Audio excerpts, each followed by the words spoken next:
माझं मत आहे की अनेक संत महात्मे होऊन गेले. आपण देव मानतो अनेक धर्मांमध्ये.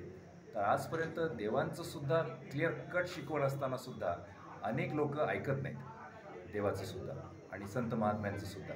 त्यामुळं एखादा समाज 100% माझं ऐकेल, माझ्या मागे असं म्हणणं हास्यास्पद राहणार आहे. एवढंच मी म्हणू इच्छितो.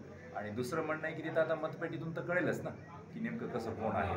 हे बघा, गावबंदी आणि सगळे विरोधक संपवणे एका चांगल्या लोकशाहीच्या माध्यमातून कसं करता येतं हे पाटलांनी दाखवून दिलेलं आहे.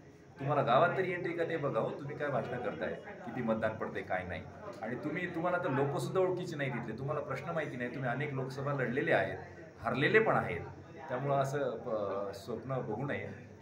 मला आठवतं की मी जरी राजकारणात नवीन असलो काही वर्षांपूर्वी, मला एक आठवतं 2014 बहुतेक, तेव्हाच्या सरकारच्या मुख्यमंत्र्यांनी असं सांगितलं होतं की आमच्या 200 जागा येणार आहेत आणि एक अतिशय वाईट पराभव त्यांचा झाला होता. हे आपण सगळ्यांनी पाहिलेलं आहे. त्यामुळे उगं भाषणापुरते नेत्यांची निवडणूक नाही आहे ही, कार्यकर्त्यांची, परभणीच्या भूमिपुत्रांची, परभणीच्या लोकांची, ज्यांना रोजगार हवे त्या लोकांसाठीची निवडणूक आहे. एखाद्याला लोकसभा सदस्य बनवण्यासाठीची निवडणूक नाही आहे ही. आणि त्या दृष्टीने तुम्ही उगा हवेत राहण्याचं गरज नाही. एवढंच मला याबाबतीत मांडावं वाटतं.